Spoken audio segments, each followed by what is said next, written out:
The third lecture in this series.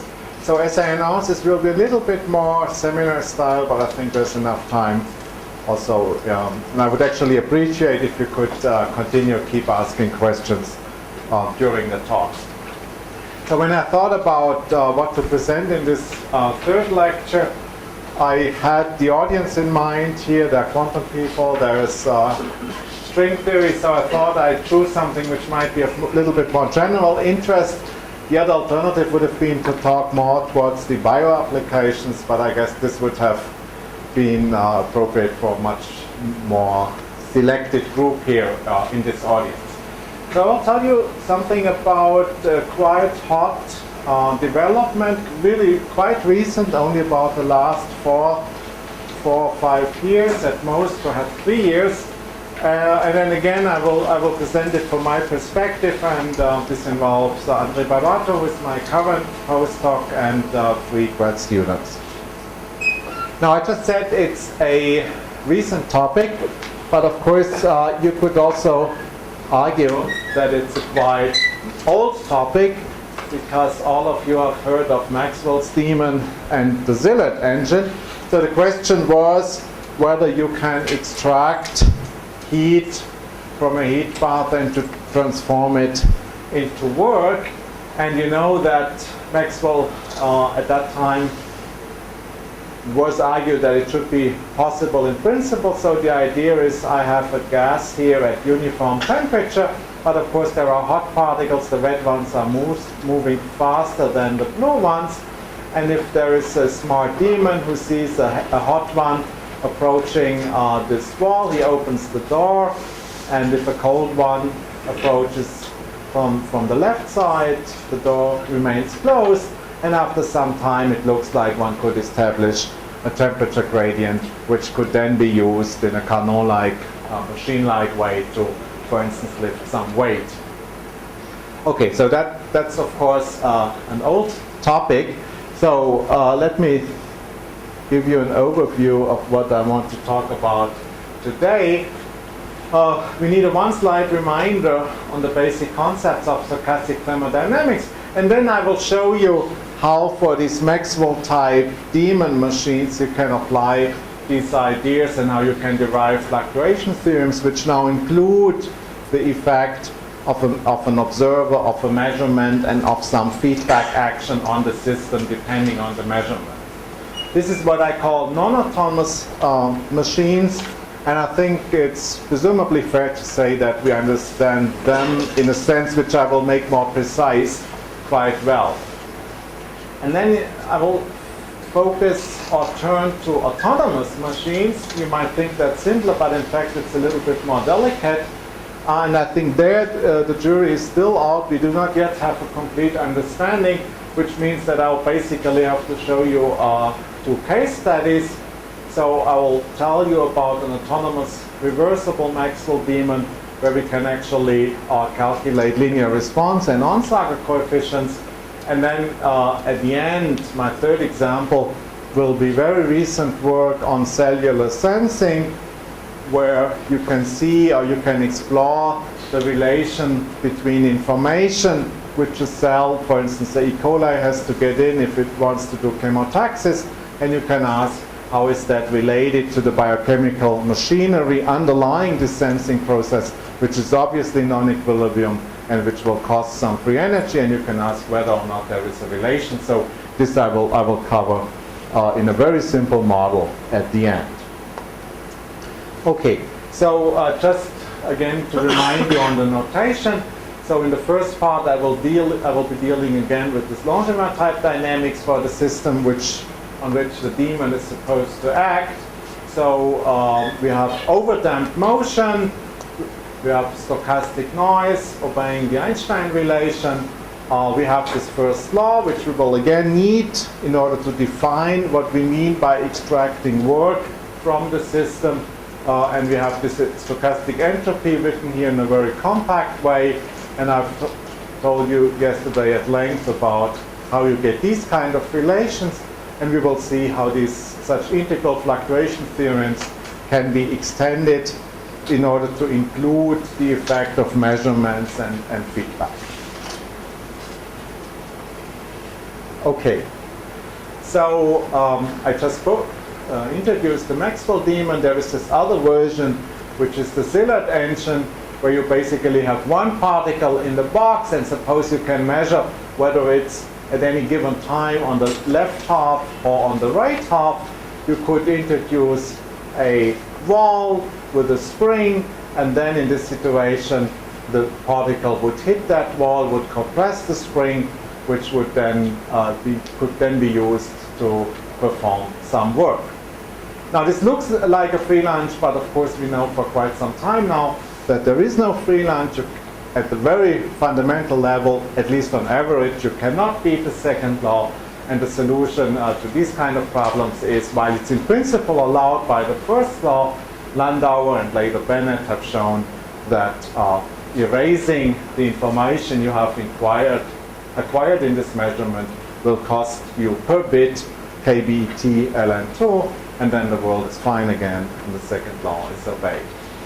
Now, you could, however, ask for, suppose for the moment I ignore that cost of measurement and I ignore that cost of erasing the information, how much can I extract from such processes in finite time? That's the question which we want to address in the first third of this lecture, and that is what these very recent developments, or part of these recent developments, have been about. And again, you'll find the literature up to last summer cited in my review, and it's easy from there to trace the latest developments. Okay, so let's start with a simple specific example. So suppose we take our particle in the harmonic trap. This is initially, this particle is in thermal equilibrium. This is just the Boltzmann distribution which belongs to this potential. Now we do a measurement of the position of the particle. Such a measurement will have a certain uncertainty, Ym, and it will yield the result xm. Xm is the result of the measurement. Of course, that will not correspond to the true position, the true unknown position. At this very moment will be the particle being at x. And now having this information, this measured value xm, I can ask, let me now manipulate this potential based on this information, and I try to extract work using the definition of work we have established in the first part of these lectures. So in order to quantify this, I need a measure of the information. And the appropriate measure for the information is this quantity here, little cal red I. So this is the log of the probability. What do I know about the particle after I have made the measurement compared to what I have known before? So before I just know I'm in thermal equilibrium, and after the measurement I know the position of the particle, not precisely, still there is some distribution, but this distribution will be more narrow, and the narrowness will depend on how precise my measurements are. So if you look at this quantity, you already see that it's very close to stochastic entropy. So perhaps it's no surprise that we can integrate this kind of information into the general formalism I was developing over the last two lectures. So again, repeating, the idea is that after this measurement, we manipulate this potential in order to extract work. So we have subsequent control of this potential, and the rule of the game is that after a time t, I have to be back with the potential at the original position, just for simplification. Okay, so the rules are clear? How do you manipulate the potential? Okay, well, there are two ways of manipulating such a parabolic potential. This will be the two cases which I'll be discussing separately. So the first case, the simplest case, suppose I'm only able to move the trap. If you think about the trap of being a spring, suppose I'm only able to move the rest point of the spring. Okay. I'm not going to repeat all the definition of this word, quantities. I've shown you how you optimize without measurement. You apply the same rules. And now on average, these are average quantities, so you repeat the measurement many times. What you find is that the word you get out by this process, again, is given by this expression. So it certainly depends on the time. It depends on time because I said after time, so at time t equal to 0, we do the measurement, and the rule of the game is between time t equal to 0 after having done the measurement and after time, and up to time capital, no, not capital T, just t, running time is half. After time t, we have to be back here at the origin. That's the rule of the game. And then working this out again is a simple tutorial. It's a linear equation of motion. You can do everything more or less analytically, as I've shown you in this optimal protocol case. So what you get is in units where kBt is 1, you find that in the long time limit, that's the best situation, you get, if you had perfect measurements would mean no error, ym is the error of your measurement, you would get kt over 2. Now, of course, if you had perfect measurements, you would get an infinite amount of information. So clearly you can see already in this result that you get much less out than the average information you acquire through these type of measurement. Okay? Just take this result. I mean, we will put it into a more comprehensive framework in a minute. Just take it as a case study, as a calculation which you could assign to your students. And it's interesting to compare this now. Is it? Yes. How reasonable is it to actually compare the work to the information explicitly? I will come to that point 2 slides down the road. Presumably, I should not have shown you that relation yet. They are like apples and oranges. I mean, they are well, I will show you that they are like ripe apples and less ripe apples. They have more in common than you think at this stage. Let me show you the result for the second case. Suppose we can not only control the position of this trap, but also the stiffness. Okay, now we have 2 parameters. This here is a specific example. Suppose we have measured, so here is the original parabola, and suppose we have to measure the particle at position 3. So how do you, generally speaking, how do you extract work? You can extract work. Remember what I told you when I defined work. When you raise the potential, you put in work. When you lower the potential while the particle is sitting here, you're extracting work. So what you're supposed to do in principle, if you know this, you're supposed to move the potential there and to confine it very strongly and then to lower it. Okay. So here you see how that spring constant, i.e. the curvature of this potential, here's the spring constant that refers to the center of the trap. So suppose I measure it at 3, you see the optimal protocol is that I move the position of the trap to 2.4.7.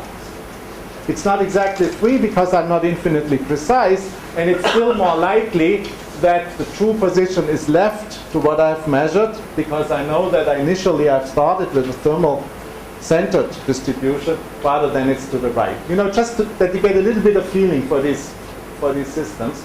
And then you move it more or less linearly up to about 1.3, and at the end you decide to jump back. If you had measured it at 1.5, you would move the position of the trap like this, at -1 like this. This is the stiffness, the optimal stiffness of this parabola, which you can, according to the rule, change also in the second case. And now the results do not depend on where you have measured the particle, but on the precision with which this measurement occurs. So if the precision is bad, remember, 1 is the kind of basic length unit. That's the mean square distance, thermal distance in this potential. So if you're pretty bad, you just raise the curvature to 2.5 and you slowly relax.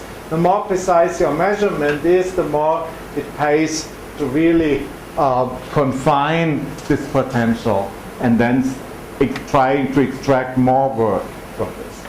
Okay, so at the end of the day, when you do the calculation, this one is a little bit more advanced because you have to deal with both position and curvature, but you can still do it more or less analytically.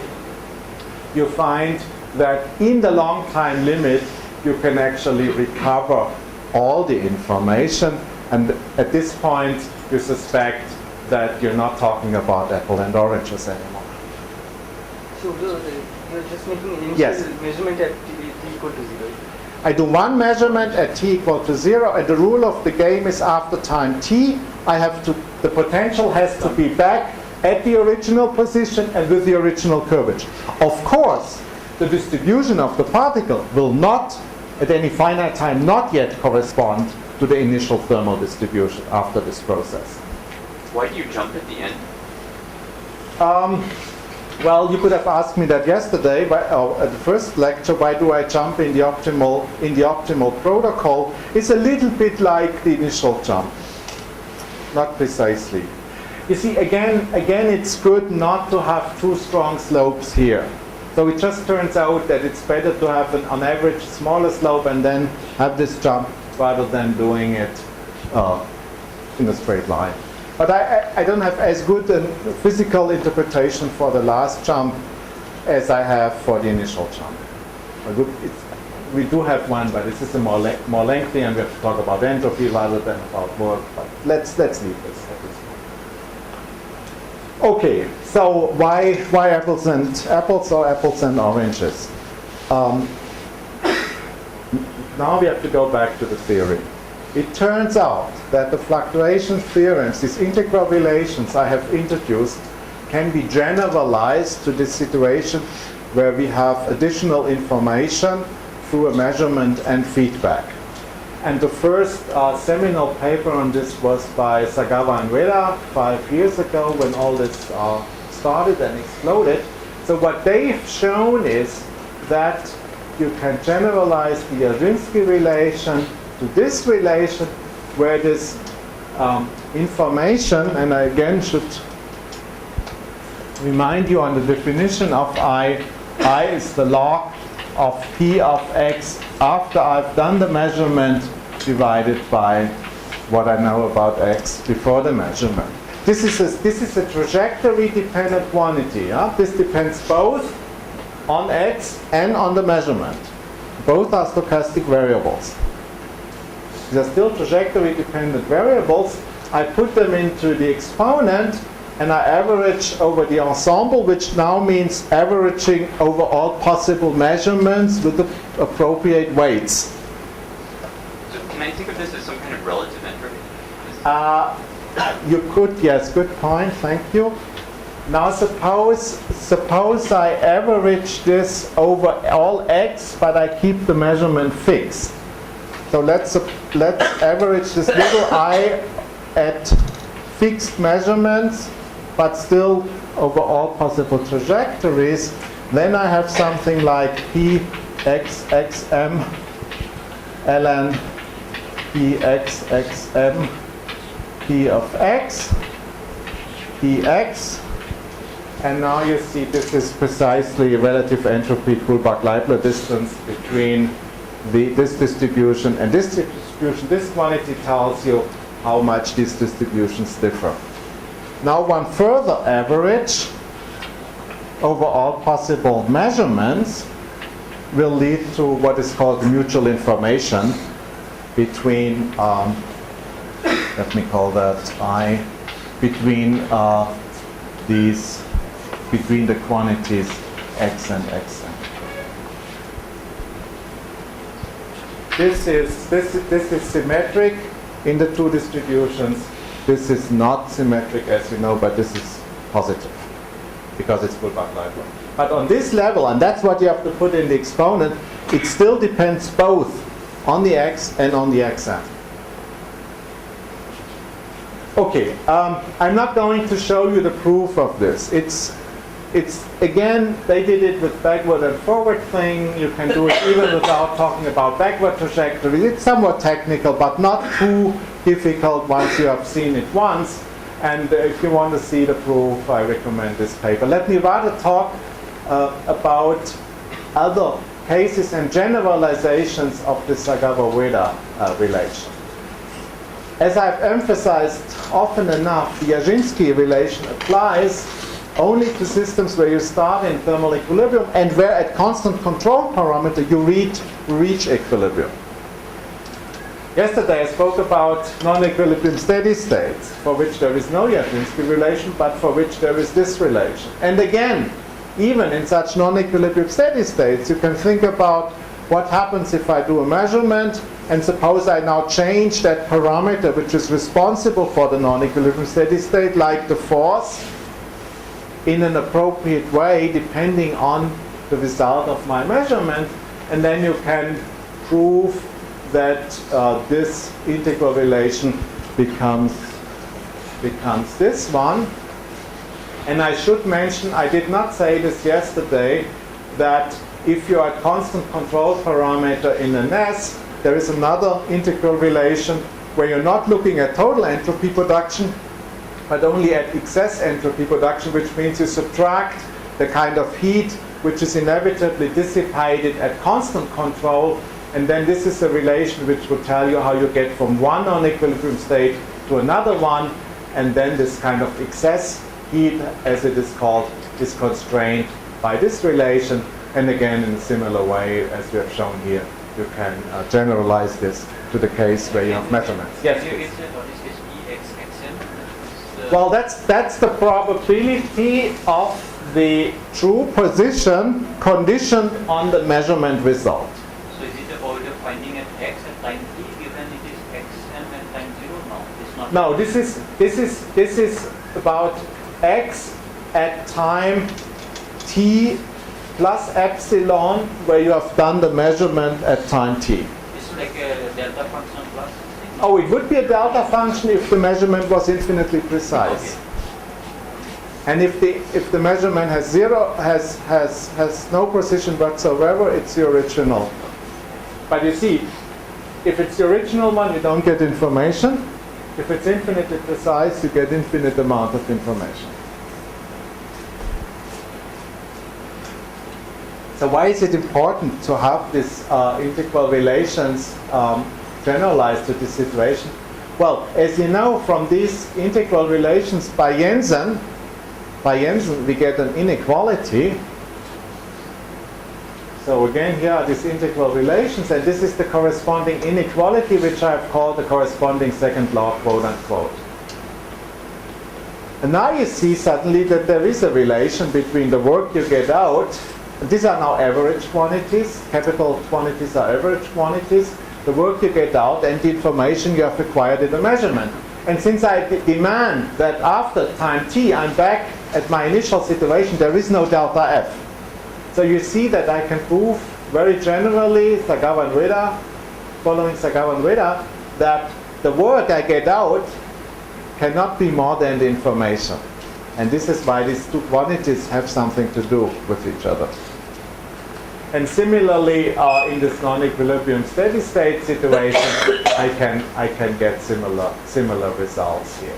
So let's first focus on this situation where at constant control we would finally reach equilibrium, and now explore what that means for the efficiency of such a process if I did it cyclically. Suppose I'm now repeating this with a cycle time t. And I can ask, how much do I get out on average? How much information have I received on average? And how do these two quantities compare? Because as soon as I have an inequality like this, I can define an efficiency. Let me do this for this case, which I just described. So if we do this cyclically, we have essentially only two parameters. We have the cycle time, and we have the position of the measurement. And this diagram tells you how much you can extract, in this case 1, where you only control the center of the trap, how much you can extract per cycle. And you see, if you have only short time, you cannot extract that much. If you have a longer time, you can extract more. If you have a high precision, i.e. Ym being small, you can extract more than if you have a low precision. That's all pretty obvious. Likewise, you can calculate the information you get per cycle. And since we have this inequality, we know that the work we get out divided by the information per cycle, or looking at it as a rate, that this ratio has to be less than 1. So this eta, this ratio, is a decent efficiency, and we can plot this efficiency diagram where we get the efficiency of this Brownian information machine as a function of the cycle time and as a function of the precision. Now, at largest power, which is power is work divided by time, and it turns out that this is here, you can actually see that you don't get any efficiency. You have to wait longer in order to get this machine more efficient. But you cannot, in this setup, you cannot reach efficiency 1. Why should it be clear that better measurement precision gives you worse efficiency? Because the information you acquire is larger, and because in case 1, where you can only move the shape, you cannot explore, you cannot build on this large information. But you exactly spotted the point. If we go to case 2, stiffness of the trap, we can reach much larger efficiencies, because now we can build on having this information. Now there is something curious, which I have to admit I understand kind of technically, but not yet really intuitively. What you can prove in this setup is that even at finite cycle time, you can reach efficiency 1 in the limit of infinite precision. And if you're a little bit used to Carnot engines and the like, you're always somewhat suspicious if someone claims efficiency 1 at finite cycle time. It's a little bit of a singular limit, because at infinite precision you get here these delta functions, but still it would be something worth thinking about. In any case, you get this diagram. What you find, for instance, for time t equal to 0 cycle time, you find universally 1/2 for the efficiency, and that's what you get for efficiency at max power in all these other machines I was briefly mentioning in my earlier lectures. And in this case, you're above 1/2 throughout the possible space of parameters. Yes, please, Matt. So is there some kind of analogy where I can think of the measurement as being like a cold bath for a Carnot cycle, and then its uncertainty is related to the temperature of the cold bath? I have not thought about it in this way. It sounds intriguing, but we would have to sit down. I haven't thought about it this way. Yes, I see your point. You could imagine this having a narrow distribution here, just corresponding to a colder temperature. Okay, you can do the same thing in a non-equilibrium steady state. So imagine this would be a model for a rotary motor. Imagine the motor has 2 states, 1 and 2. It's driven by some force or by some chemicals in this clockwise direction. And now suppose you could adjust, it's a little bit artificial, but you could adjust the energy of state 2 relative to the fixed energy of state 1, which is called 0. You could do the following thing. Suppose you did a measurement, and if you measure the particle, the state in a state 1, so i.e. at energy E equal to 0, you could raise this energy of the second state, hope for a thermal jump, and once it's there and you measure it, you can move that energy to minus E, extracting 2E of work, and then let the thermal motion or the driving do the rest and get you back here.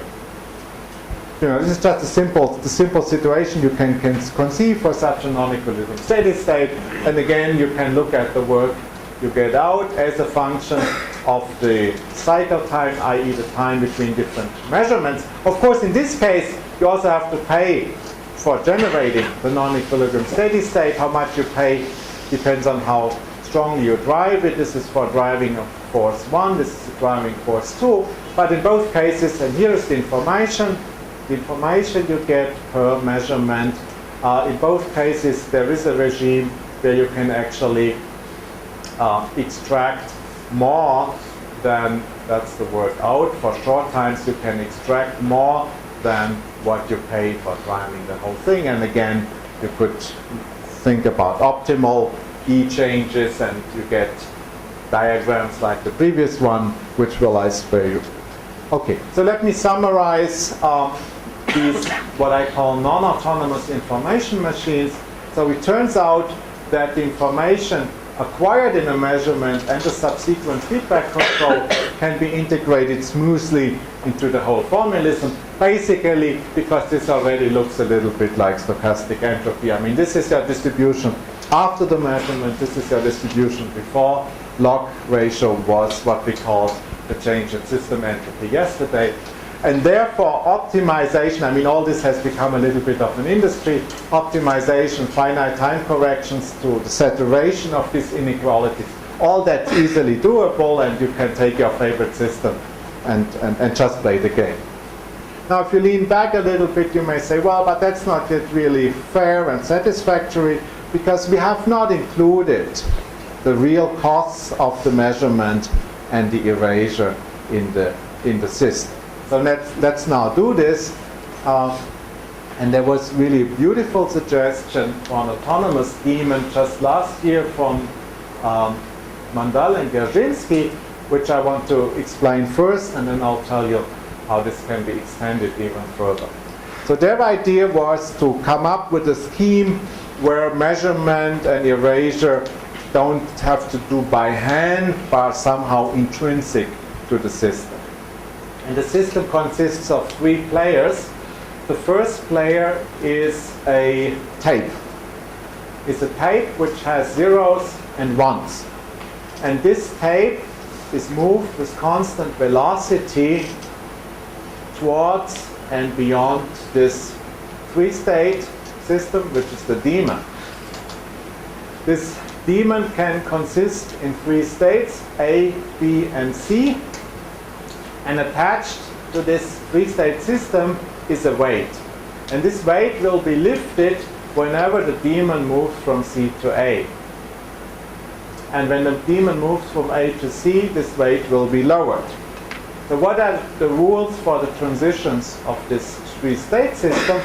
Well, the rules now depend on the status of the bit which is currently closest to the daemon. So there is a constant transition rate from A to B, B to A, B to C, C to B here if a 0-bit approaches, and there is a constant transition rate between these 3 states if a 1-bit approaches, so the second digit tells you the status of the bit. However, a transition from C to A or A to C is only possible if the status of the bit also changes, and from 0 to 1 you lift the weight, and from 1 to 0 the weight is lowered. But you can now see if you come in only with zeros, the 1 to 0 process cannot happen, and either nothing happens or the 0 to 1 process happens, and then the weight is lifted. So the specific rules are the following ones. The daemon interacts with each bit for a time tau. These rates obey local p-tail balance. So all these rates are 1. The crucial rate from A1 to 0 naught. And the reverse rate, their ratio is given by e to the minus force, where the force is the weight over temperature. Yes? Can it stay in the same state? It can stay in the same, yes. I mean, after time tau, it can be in the same state as it has been initially, and then nothing has happened. Then the spit has just, just passed the demon. So the diagram passes. No, this is continuous state. This is continuous state. So you have you have a rate to go from here to there. Yeah. So it's a probabilistic. It's a probabilistic so model. Still stay in here. So for example. Yeah. It can stay there for the whole time, and how likely that is depends on how long this time tau is allocated to the interaction. Now there's one more important quantity. So there are three important quantities. One is that time. One is the force. And L is the fraction of zeros in the incoming tape. So shown here in the diagram is a case where the incoming tape has only zeros, but you could also have the situation where there are some ones. So L is an important quantity. That's the fraction of zeros in the incoming tape. Okay. Now, again, this is a model which you can solve more or less analytically, and it turns out it has two interesting modes. The way I've just described it happens if, let's say, if L is 1, then all incoming bits are zeros. So this is 1. Then it works as a machine lifting the weight as long as the weight is not too heavy.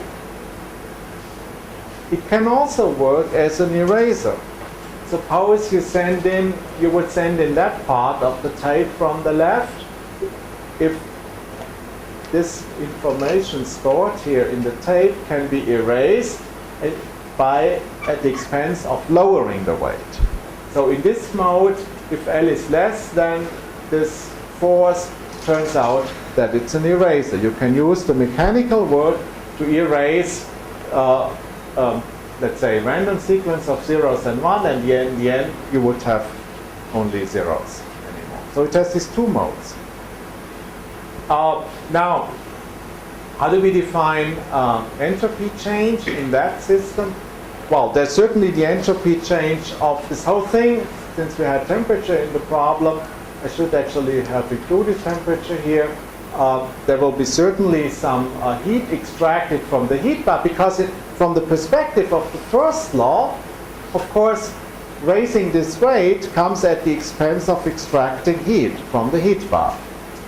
And this, naively, this would violate the second law. So there has to be a second source of entropy increase, which, and that's the nice feature of this model, which of course is the entropy increase in the tape. And what Mandal and Jarzynski could show is that the work you get out is less than the entropy change of the tape. So how is that defined? Well, that's the entropy per bit of the outgoing tape on the right-hand side minus the entropy of the tape on the left side. So R here is now the fraction of zeros in the outgoing tape. L was the fraction of zeros in the incoming tape. And what they can show, it's not a difficult calculation. They did it numerically, but as I'll show you can also do it analytically, that this relation holds. And of course, the work you get out, as I just said, is the heat acquired, taken from the heat bath. So there's some delta S medium minus delta S medium, and when you put it there, you see that the second law is still fine in terms of total entropy production. The new feature is that it's crucial here to include the entropy production in that tape. So what you're saying is, if I understand right, if you physically move the M's up and down, then the corresponding position of the tape as the tape moves, you are imprinting zeros and ones according to the same rule which you gave. Exactly. So here is a record. Here is a record of what has happened to the weight. Okay. Now, this is a very nice model, but you can think about generalizations to understand two aspects better. There is an intrinsic non-reversibility built in the model because we said that this tape is moving from left to right at constant velocity, which means that with any given bit here, the tape is, this daemon is interacting for a certain time tau. So this is certainly, it has I mean, you cannot reverse it. It always goes this way. So it does not really have genuine equilibrium. Again, it was a little bit strange that they could saturate this second law even at finite velocity. So this is the average work. This is the average work. Average work taken out, and you see this is also an average. I mean, it's an ensemble entropy because I have this binary thing, and I add the two contributions. Yes, please. Why do we have the state B? Why do we have the? The state B, if we had just two states, A and C. Why do you Okay, why do we need three? No, you don't. You actually can do it with just two states if you do it a little bit differently, and I'll show you that in a minute. Okay, so these were the questions we wanted to address, or we were inspired using this. And here is our generalization, which involves two steps.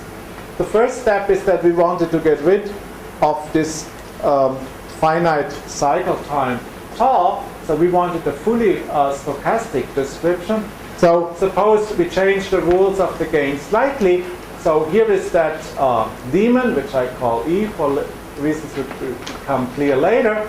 And I assume I have a finite rate of this daemon to bind to the tape.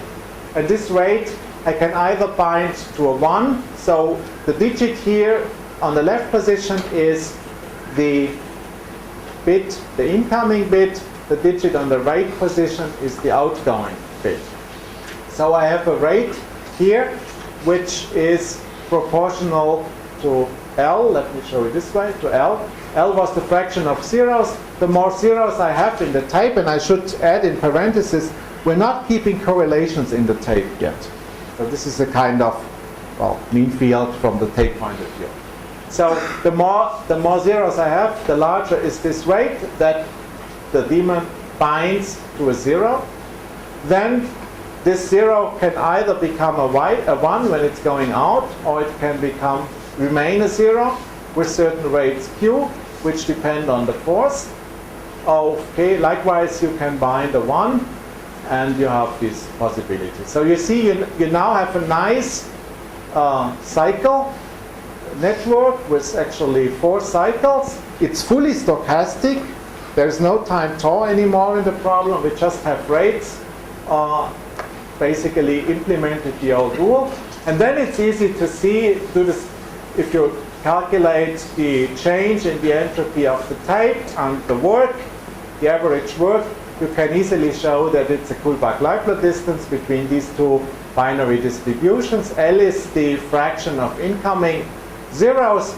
Q is another number between 0 and 1, which depends on the size of the applied force. And because it's Kullback-Leibler, it's obvious that it has to be greater than 0. This was generalization 1. Remember, we wanted also to be able to include the equilibrium point. And I wanted, for quite some time, I wanted to understand whether there is something like an affinity for information. When we talk about thermodynamics in the linear response regime, there are always affinities. There are fluxes and forces. Thermodynamic forces are called affinities. And there was quite some debate about whether this information part could also be cast in the form of fluxes and affinities. So one more modification, we allow that the tape goes back. So far the tape always moved from left to the right. We now allow that the tape goes back. So we also allow, this is the daemon of the tape, we allow that a 0 binds from the right. And we use the same rules, so R is the fraction of zeros on the right part of the tape, and I just multiply all the rates which apply to a bit coming in from the right with a factor alpha. Is that backward and forward motion also, the choice of that is also stochastic? This is now also stochastic. This is still fully stochastic. and at the expense of introducing one new factor. And you see if alpha equals to 1, the thing is fully symmetric with respect to tape coming in from the left or tape coming in from the right. So it's a random walk? Well, it's a biased random walk because we still have the force pulling which prefers one compared to the other. Why do we do that? I told you yesterday that the entropy production in a single discrete step in a heat bath, the heat is dissipated in a single step, is given by the log ratio of forward divided by backward rate. If I have rates in my network to which I don't have the corresponding backward rate, thermodynamic entropy production is infinite. So as a rule, whenever you see a network with stochastic rates, sometimes you see that in biology, where people say this transition can only go this way, you can immediately say, stop, this is thermodynamically inconsistent. There has to be a backward rate, maybe exponentially small, but setting backward rates strictly equal to 0 violates basic thermodynamic principles. Okay, and now having for all transitions also the appropriate backward transition, you can define thermodynamic entropy production, as I did yesterday, and then you work out this network. It's a little bit more work, but you can still do it more or less analytically. You find that this thermodynamic entropy production in the steady state has these 3 terms. This is the term which we had previously. This is the entropy change in the tape, now written as a rate, or you should think of that being a rate. This is the rate with which we get out mechanical work, i.e. with which the mass is lifted. And then there are 2 extra terms which both involve this factor alpha. If alpha is 0, this thing here is gone. But if alpha is 0, i.e. the original stochastic version of the Mandel-Jarzynski demon, this thing here diverges. That's clear, because from the beginning it's a totally irreversible process. The tape always comes from the left, and that's thermodynamically never going to be consistent. Okay, so this term just comes from having a biased motion in one direction or the other, even in the case if you would not have a weight. So this only vanishes at alpha equal to 1, which would correspond to equilibrium. And there is an extra term which arises from the fact that the entropy also has this entropy change then if I go into the backward direction. Okay. Now you can look at the efficiency of max power of this machine. I think I'll be brief here. But again, you find values between about 20% and 50%, depending on the fraction of your incoming bits, and also depending, this is now choosing this alpha factor in an optimal way, given the fraction of incoming zeros here, and likewise for the eraser. So what's interesting is, in the machine case, again, in the linear response regime at max power, you find this universal 1/2, which is very well understood. In the erasure case, we find 1/3, and that seems to be a new class for these machines, efficiency at max power.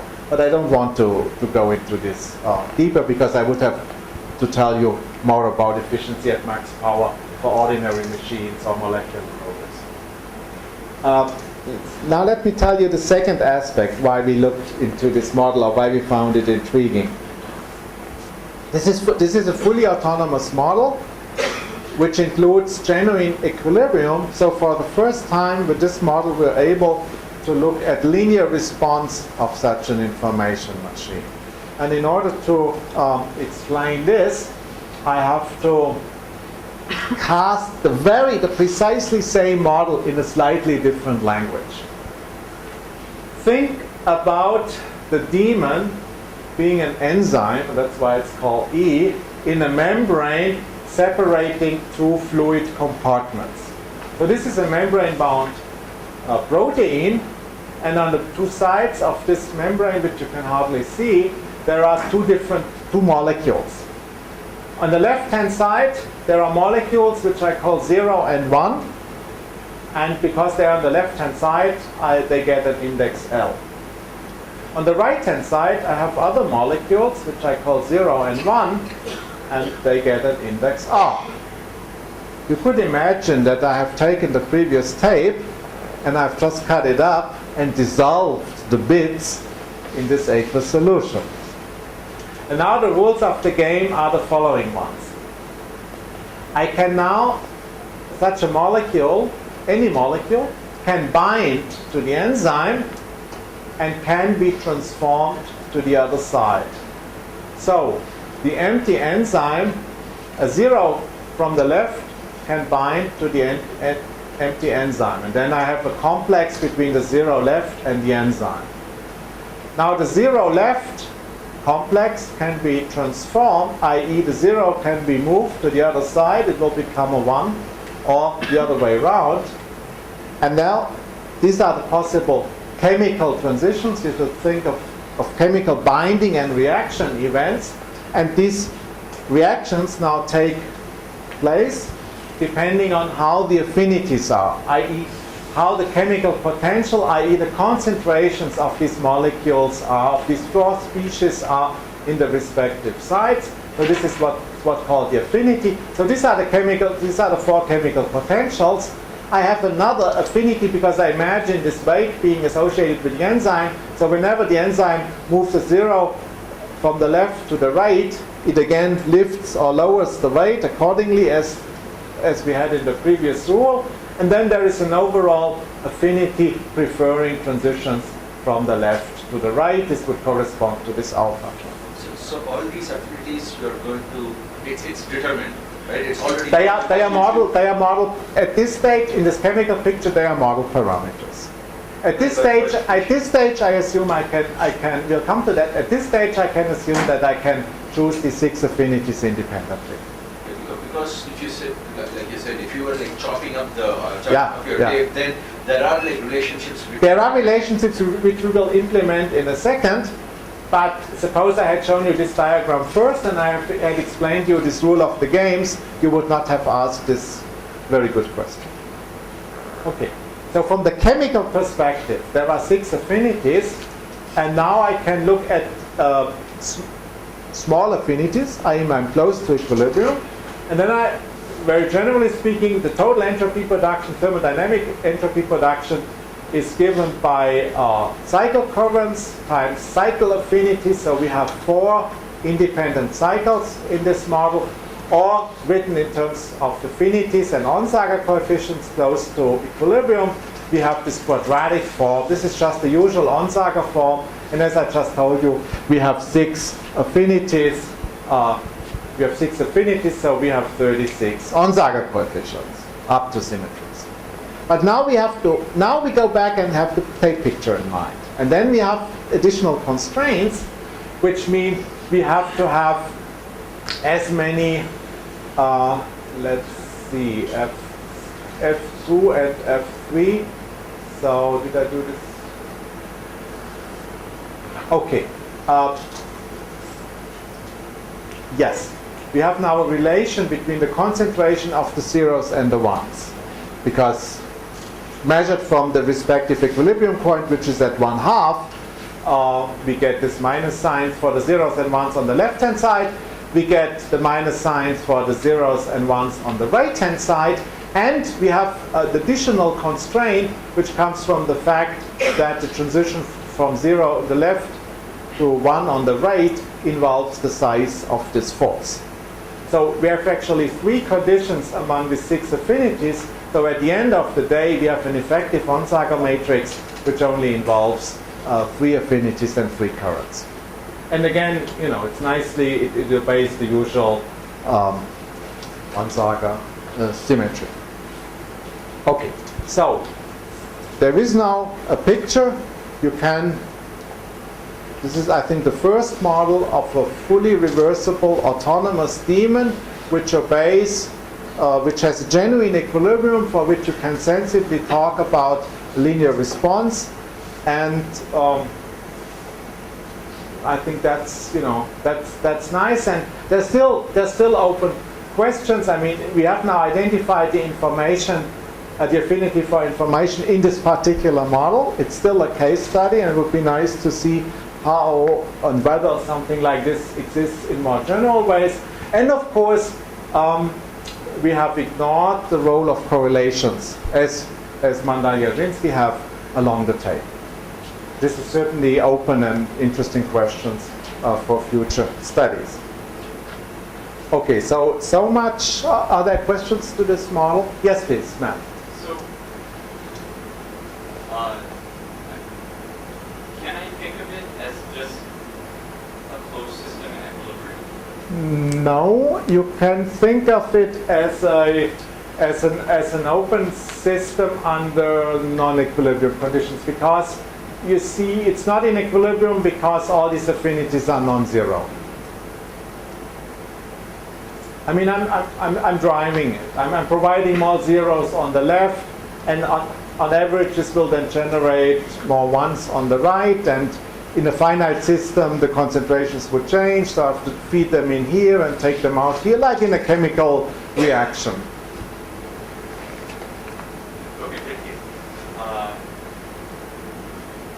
In what sense is it a demon and not covered by the kind of things you Yeah.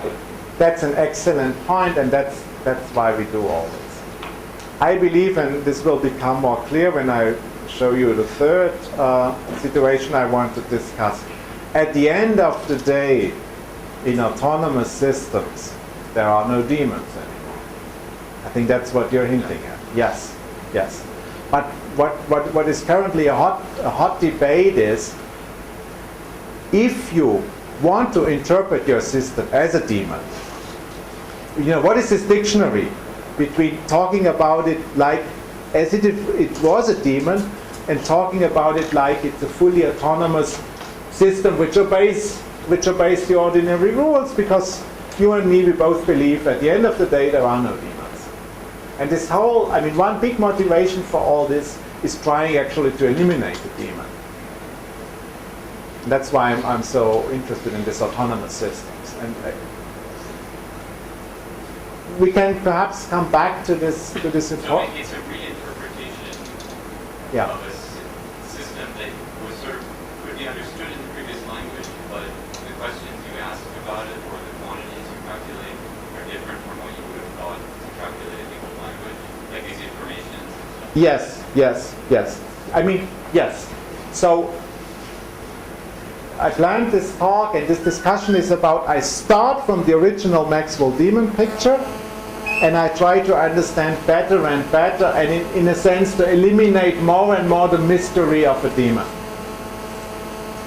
And in a sense, you have kind of answered that you have eliminated the demon when you wrote down W is less than delta S, right, of the information. In some sense, you have already eliminated it. In this case study, but we want to eliminate it in an even more general way. And if you look at some again, I'm using my own examples, but there was just a posting by Sagawa just last week on the archive, which pretends to have a kind of general theory. It's a little bit formal, but it's certainly worthwhile studying that, and I have to do that on the plate. Okay, now let me come, there's still time. Let me come to my third part of this lecture, which again will be about an autonomous situation, but it's again related about information and entropy production. And the physical question is an important and obvious one: chemotaxis. Little animals, E. coli, and they want to swim where the food is. So in order to know where the food is, or to adapt to changing concentration of a nutrient, they have to measure the concentration of this nutrient.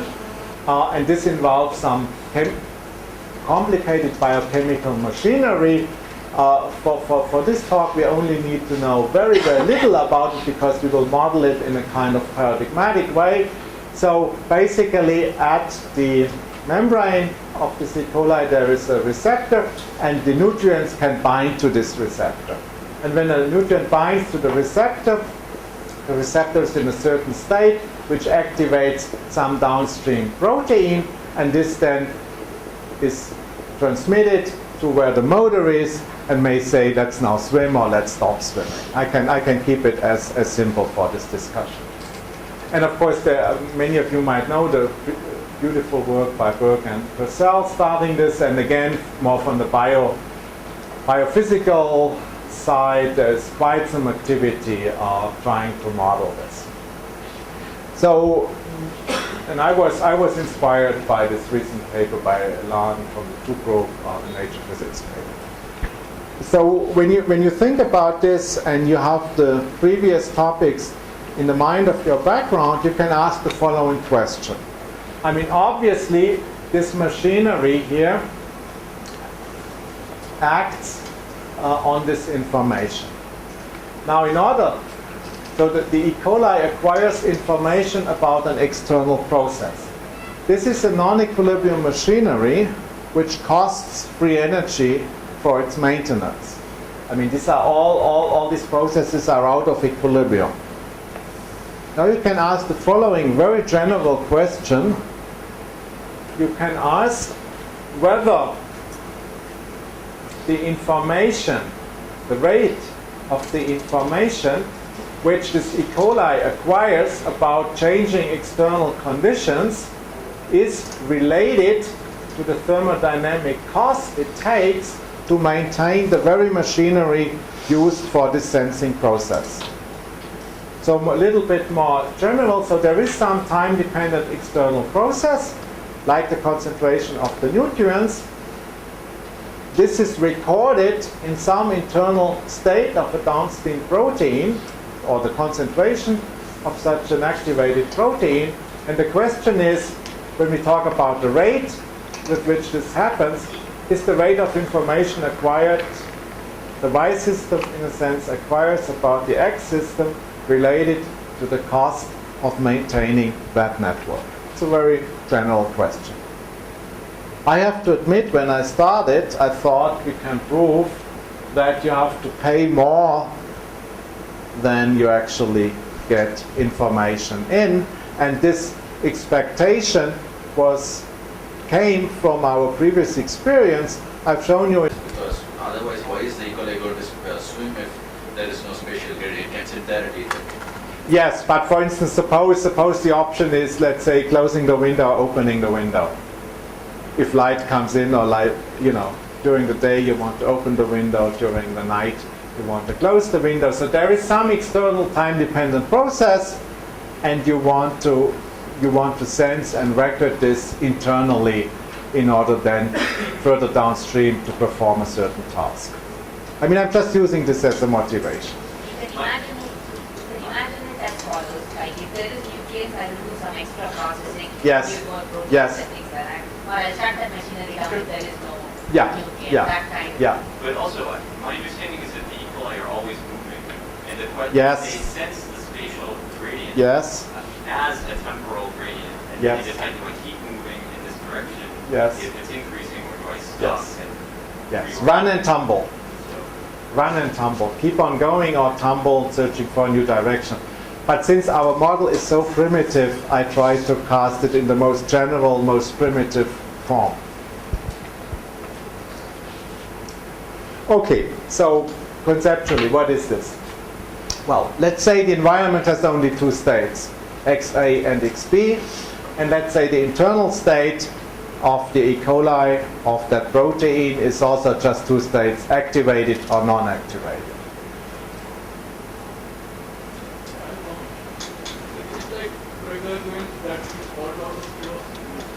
I can't hear you.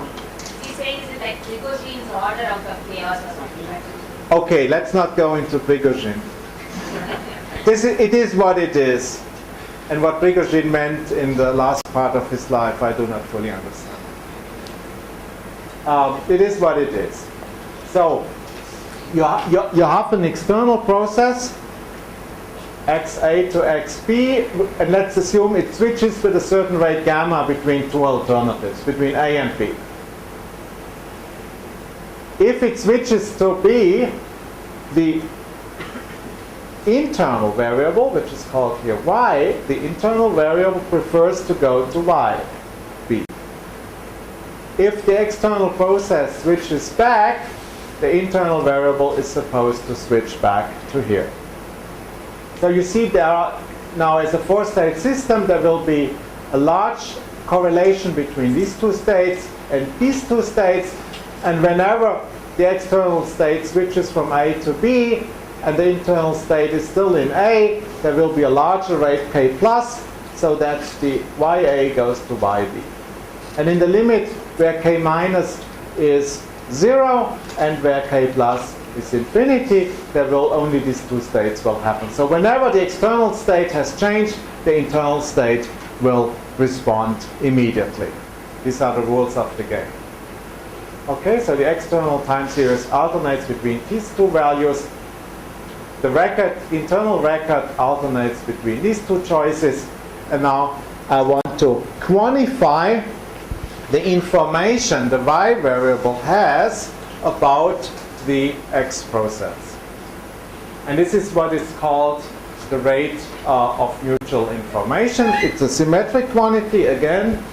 So you can also, it also quantifies how much x knows about y, but since x, we are supposed to think of x as an internal process, y as x being the external process, y being the internal process. Let me say it tells you what you know about x when you know y compared to what you know about x if you don't know y. Okay. Now, the x process is a Markov process. And you see the x process, the external process, is not affected at all by the state of the internal process. So that's a Markov process, and it's easy to calculate what is called its entropy rate here. Notation is little h here. So imagine being in discrete time and having an n sequence of x values, and then this is just the usual Shannon entropy. You divide by n, and if you work it out using these using rates, it turns out to be this. This is textbook knowledge. The full process, the four-state process, is also a Markov process.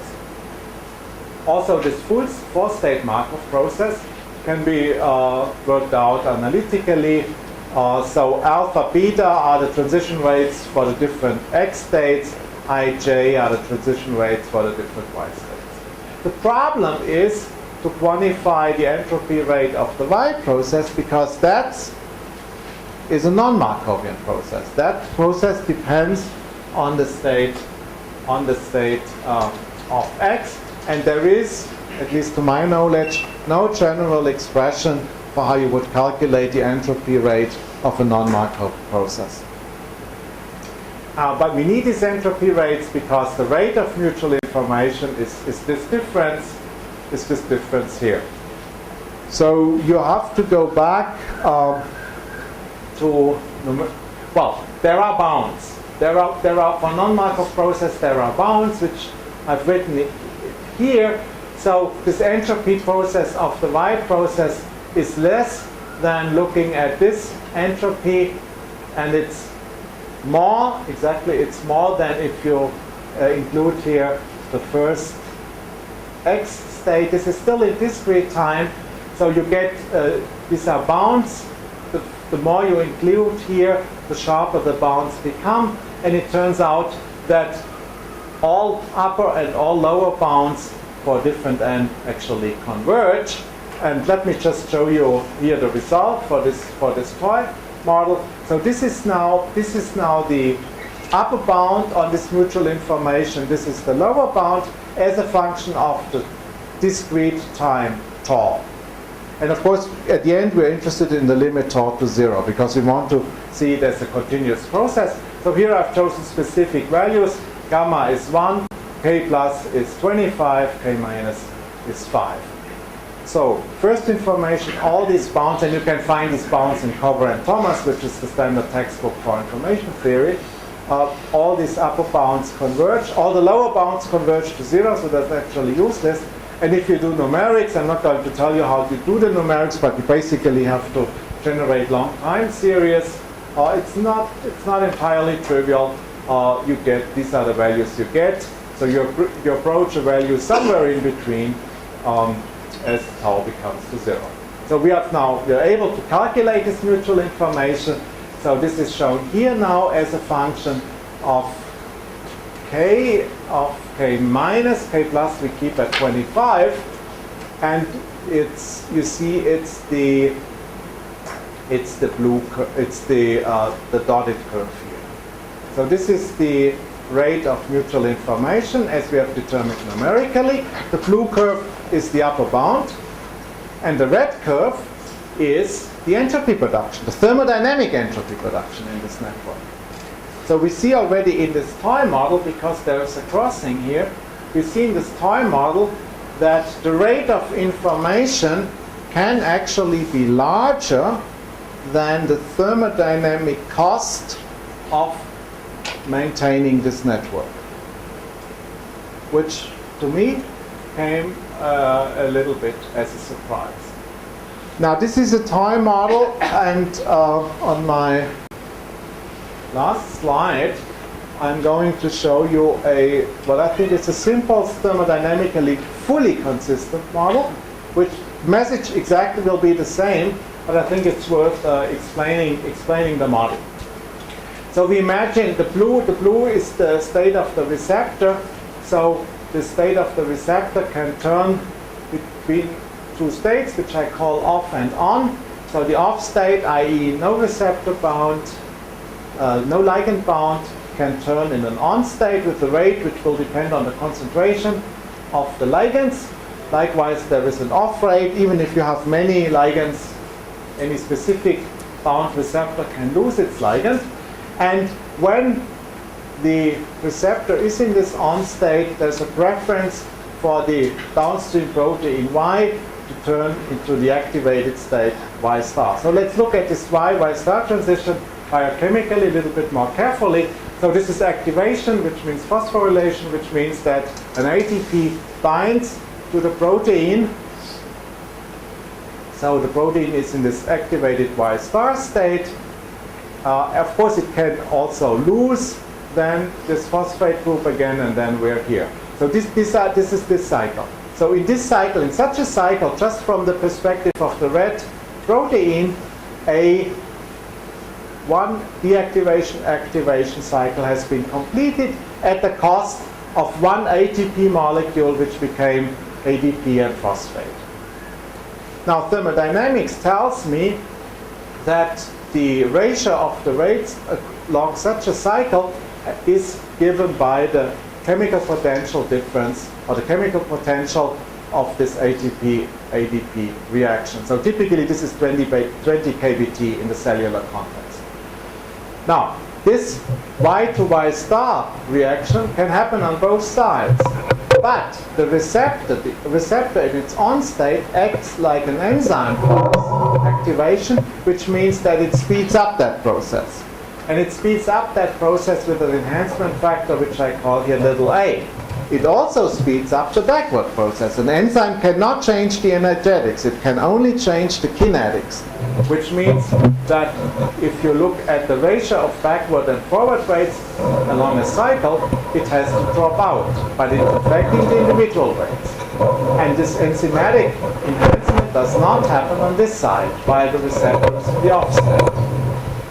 Okay, so now you see the diagram is a little bit more complicated. You have to deal with these internal cycles, but you just apply the rules we have previously here, and you have to do it numerically. You can understand certain limits analytically, but by and large you have to do it numerically. And again, as a function of this enhancement, you find that usually for small enhancement, the entropy production, the thermodynamic entropy production, is larger than the rate of information. Y acquires about X, but there's a crossing. So again, you can acquire information at a larger rate than what you pay for thermodynamically.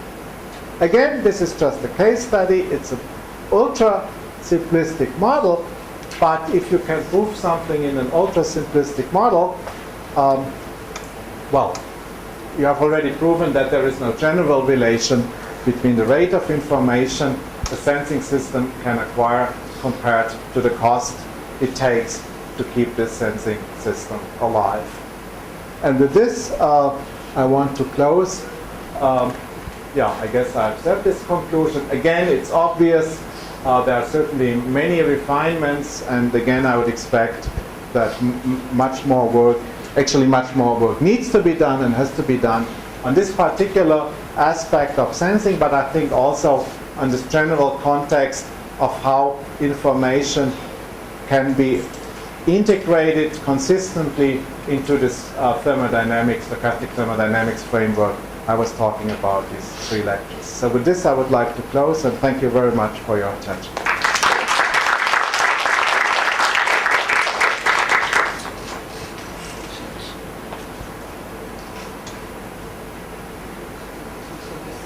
So your representation of the tape and demon Yes. in terms of this enzyme, and so it roughly looked like this ion channels, right?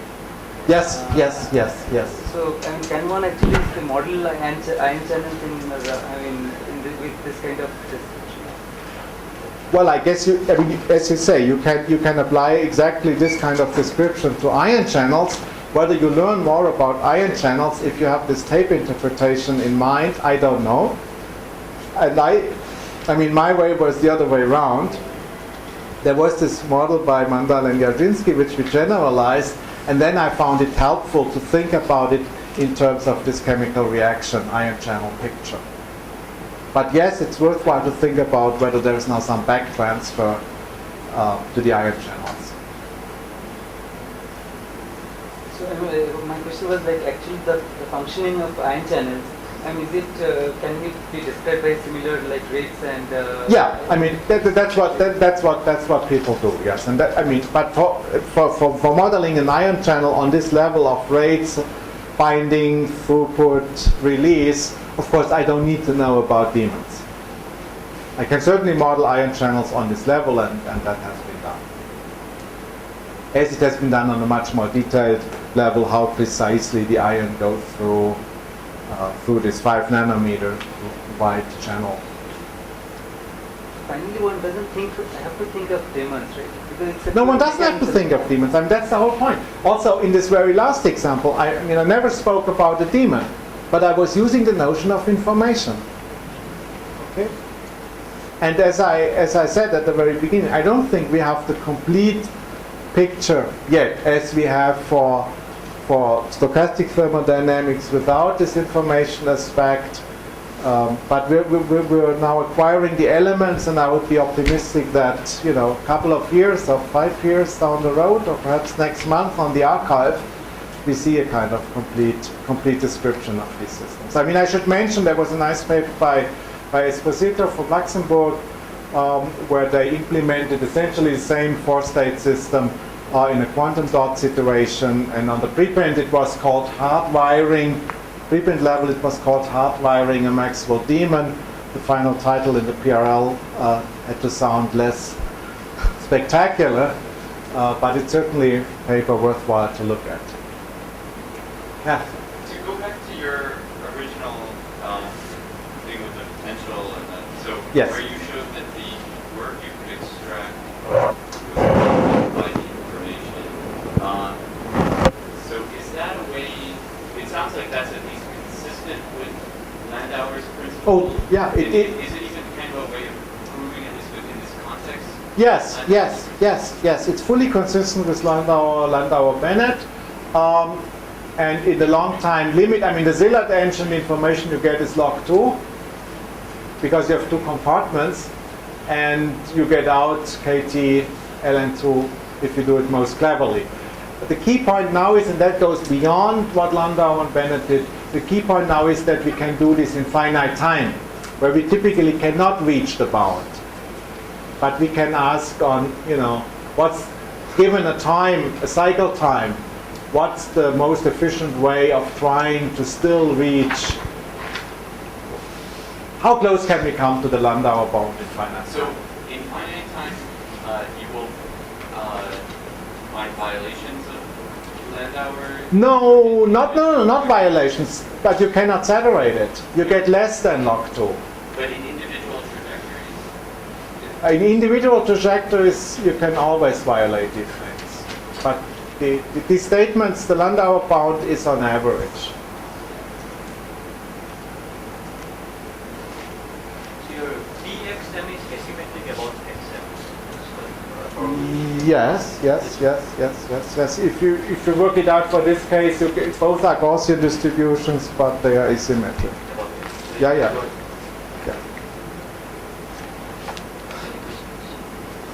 If not, let's thank Udo for wonderful.